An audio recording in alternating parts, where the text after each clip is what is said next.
Good morning, नमस्कार, अस्सलाम वालेकुम, सत श्री अकाल, whatever you are connected with. आज से हम आपका microcontroller and embedded system के एमसीक्यू स्टार्ट कर रहे हैं। ठीक है, इस सब्जेक्ट के भी आपको सारे एमसीक्यू आज से मिलने लगेंगे, तो आप लोग इसकी प्रैक्टिस स्टार्ट कर दीजिए। ठीक है, 6 सेमेस्टर वालों के लिए है वीडियो। ठीक है, ऊपर ही लिखा हुआ है तो आपको पता चल गया होगा। ठीक है, और वीडियो अच्छा लग रहा है तो लाइक करें, शेयर करें और दोस्तों को अपने बोलें कि वो जिनने नहीं सब्सक्राइब किया वो सब्सक्राइब कर लें, बाकी वो भी लाइक और शेयर करें। ठीक है, तो स्टार्ट करते हैं। जो आपका फर्स्ट क्वेश्चन है, which is the first micro controller, इनमें से पहला माइक्रो कंट्रोलर कौन होगा? कौन होगा नहीं, कौन था। ठीक है, कौन था। हिस्ट्री पसंद जो टीचर होते हैं वो इस तरह के क्वेश्चन पूछते हैं। तो फर्स्ट माइक्रो कंट्रोलर इनमें से था आपका TMS-1000। ठीक है, ये आपका बना था अप्रैल 1971 में। ठीक, 1971 में। उसके कुछ महीने बाद ही नवंबर 1971 में इंटेल का आ गया था 4004। ठीक है, तो फर्स्ट माइक्रो कंट्रोलर है आपका TMS-1000। बढ़ते हैं नेक्स्ट क्वेश्चन की तरफ। Which one of the following offer CPU as integrated memory और पेरिफेरल इंटरफेसेस, यानी कि इनमें से ऐसा कौन सा है जो CPU के साथ साथ CPU इन मेमोरी और पेरिफेरल डिवाइसेस सब एक साथ इंटीग्रेटेड फॉर्म में होते हैं। ठीक है, तो याद रखना माइक्रो प्रोसेसर और माइक्रो कंट्रोलर में बेसिक डिफरेंस तो यही है आपका।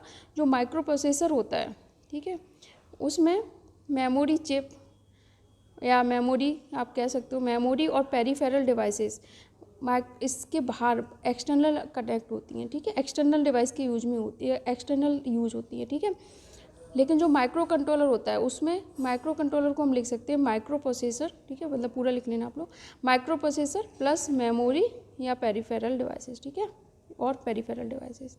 ठीक, तो ये पूरा माइक्रो कंट्रोलर होता है, ये एक ही इंटीग्रेटेड होता है माइक्रो कंट्रोलर। तो जब माइक्रो कंट्रोलर की बात होगी तो पूरा इंटीग्रेटेड एक होगा, और जब माइक्रो प्रोसेसर की बात होगी तो उसमें जो मेमोरी या पेरिफेरल डिवाइसेस होंगी वो आउटसाइड कनेक्ट होंगी।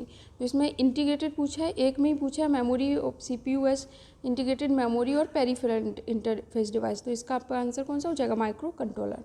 अगर अलग से पूछता है, जैसे कि ये वाला क्वेश्चन है next, which of the following offers external chips. ठीक है, इसमें अलग है, बाहर है, उनका अलग बाहर की बात होती है मेमोरी और पेरिफेरल डिवाइसेस की, तो वो आपका क्या होता है? Micro processor.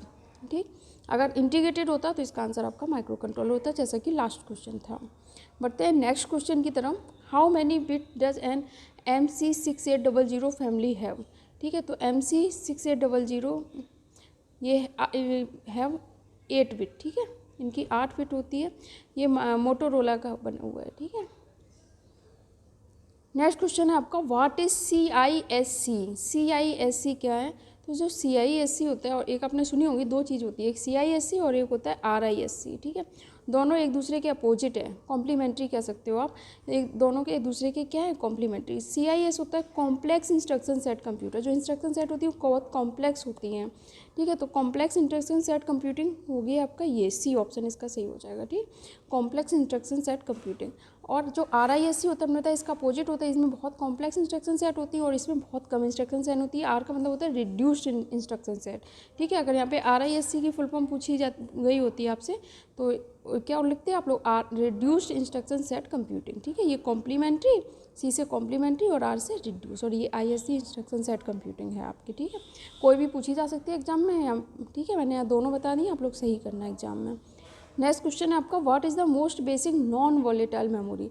ठीक है, जो दो तरह की होती है मेमोरी, आपको पता होगा, एक तो वॉलेटाइल होती है, एक नॉन वॉलेटाइल। ठीक है, ऐसे याद रखो। वॉलेटाइल क्या होता है? वॉलेटाइल मतलब होता है चेंज। ठीक है, जो चीज़ चेंज हो सके। तो जो वॉलेटाइल मेमोरी होती है, इसमें जब पावर बंद होती है तो डेटा लॉस हो जाता है, यानी कि ख़त्म हो जाता है, चेंज हो जाता है। ठीक है, जो नॉन वॉलेटाइल मेमोरी है, इसमें डेटा स्टोर रहता है जब लाइट ऑफ हो जाए उसके बाद भी। ठीक है, तो आपकी जो बेसिक नॉन वॉलेटाइल मेमोरी है जिसमें डेटा लॉस नहीं होता, वो आपकी होती है रोम। ठीक है, और जो वॉलेटाइल मेमोरी होती है, इसका एग्जांपल होता है रैम। ठीक है, फिर इनके भी टाइप होते हैं, रैम के होते हैं स्टैटिक रैम, डायनामिक रैम, और रोम में बहुत तरह के होते हैं, PROM, EPROM, UV-ROM। ठीक है, तो ये प्रोग्रामेबल रीड ओनली मेमोरी होती है, erasable programmable read only memory होती है। ठीक, देखते हैं next question, which of the following is serial access memory? इनमें से कौन सी मेमोरी है जिसमें सीरियल एक्सेस किया जा सकता है? देखो, मेमोरी को दो तरह से एक्सेस कर सकते हो आप। एक तो पहला तो आपका हो गया, या तो आप उसको सीरियली एक्सेस करो। ठीक है, दूसरा आपको उसको रैंडम एक्सेस भी कर सकते हो। ठीक है, ये आप लोग सोच सकते हो। एग्जाम्पल आपको बताते हैं, जैसे सीरियल एक्सेस, पहले जो पुराने रील कैसेट होती थी, ठीक, ठीक है। उसमें अगर आप लोग पहले क्या करते थे 10 गाने या 4 गाने फीड करवा के ले आए, अब उनका मन है पहला गाना सुनने के बाद चौथा गाना सुनने का, ठीक है। तो अगर उनको पहले गाने के बाद चौथा गाना सुनना है तो उनको 2 और तीसरे गाने पूरे रील दबा के पूरा, मतलब या बटन जो भी होगा स्विच दबा के पूरे निकालने पड़ेंगे। ये नहीं कि वो डायरेक्ट 4th गाना सेलेक्ट नहीं कर सकते।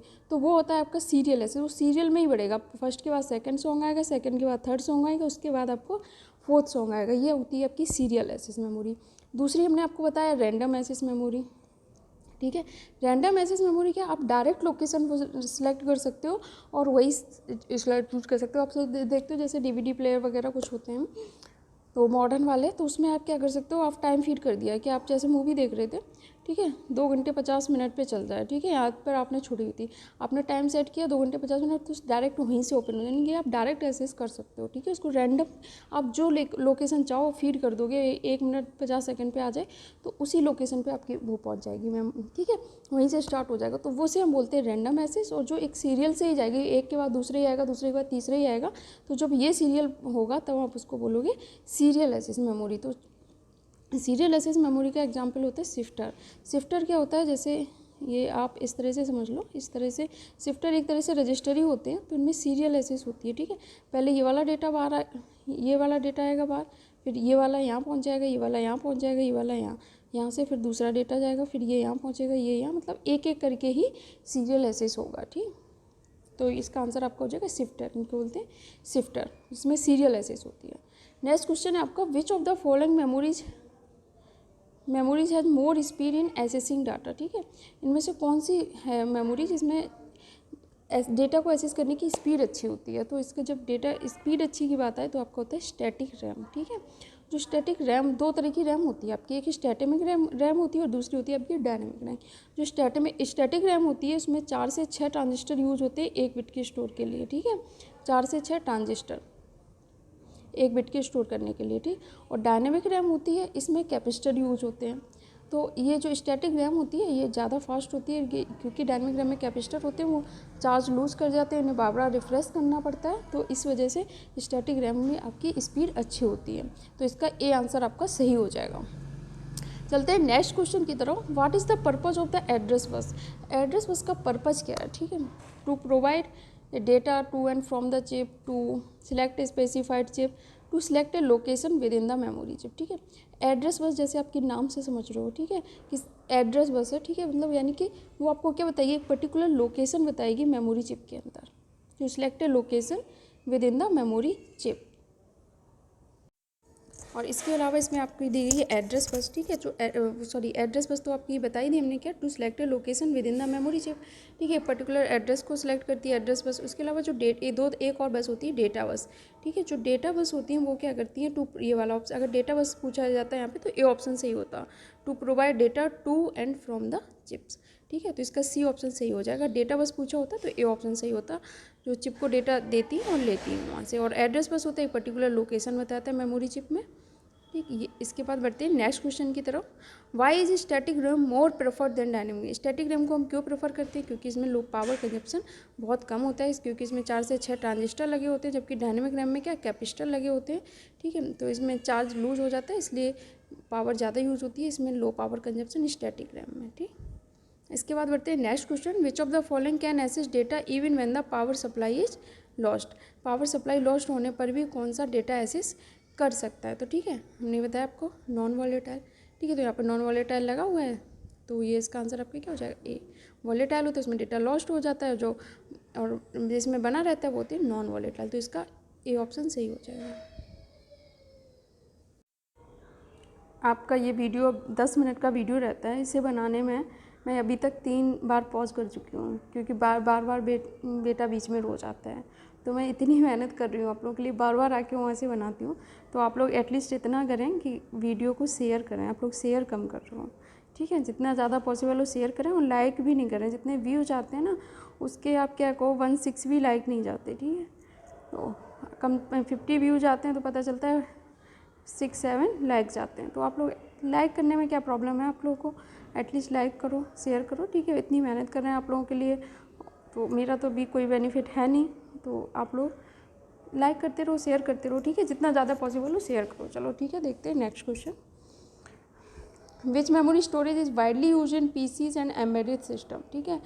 कौन सी मेमोरी स्टोरेज ज़्यादा यूज होती है किसमें, पीसी और एम्बेडेड सिस्टम में। तो पीसी और एम्बेडेड सिस्टम में हम सबसे ज़्यादा डायनेमिक रैम यूज़ करते हैं।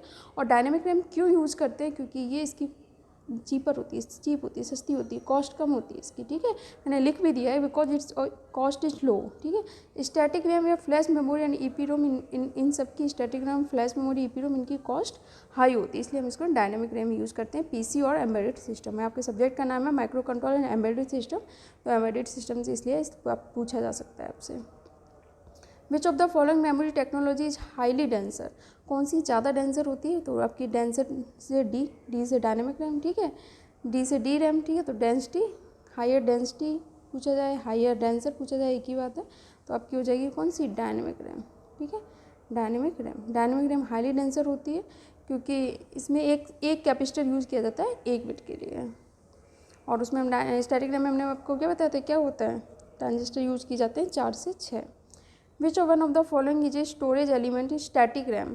स्टैटिक रैम में क्या स्टोर किया जाता है, ठीक है, स्टैटिक रैम में आपका होता है क्या, ट्रांजिस्टर यूज, ठीक। नेक्स्ट क्वेश्चन है which is the storage element in dynamic RAM. ये हम आपको अभी तक कई बार बता चुके हैं कि डायनेमिक रैम में स्टोरेज एलिमेंट क्या है, ठीक है। हमने स्टैटिक रैम में आपको बताया क्या होता है, ट्रांजिस्टर, ठीक है। इससे अगर आपने वीडियो अच्छे से देखा होगा तो मैंने बताया आपको डायनेमिक रैम में स्टोरेज एलिमेंट क्या होते हैं, ठीक है। आप चलो मैं आपको बता देती हूँ, मॉसफेट और इंडक्टर नहीं होंगे, ठीक है। इनमें से इन दोनों में से आपको कोई एक होगा, वो आंसर करना है, ठीक है। सबको बताना है ऑप्शन आंसर क्या होगा, ठीक है। मैं अभी आंसर ही लिख दे रही थी। चलो आप लोग इसका आंसर कमेंट में ज़रूर करोगे, ठीक है। अब मिलते हैं नेक्स्ट वीडियो में, आप लोगों के और वीडियो मैं बनाऊँगी। बस शर्त बस एक ही है कि आप लोग शेयर करें वीडियो को, ठीक है। ज़्यादा लाइक शेयर होंगे, चैनल को लोग सब्सक्राइब करेंगे तो मुझे भी मोटिवेशन मिलेगा, तो फिर मैं ज़्यादा से ज़्यादा वीडियो आप लोग की बनाऊंगी। चलिए मिलते हैं नेक्स्ट वीडियो में, किसी और हो सकता है मेरे आसान तक एक और 6 सेमेस्टर का एक आध और जितना पॉसिबल होगा आपको। आप लोग क्या वो जो घंटी होती है ना नीचे, उसको दबा दीजिए, ठीक है। वो क्या होता है, नोटिफिकेशन बेल होती है, तो आपको जब भी कोई वीडियो नया अपलोड होगा आपको नोटिफिकेशन मिल जाएगा, आप उस टाइम देख सकते हो, ठीक है। तो मिलते हैं नेक्स्ट वीडियो में नेक्स्ट क्वेश्चन के साथ। Thank you.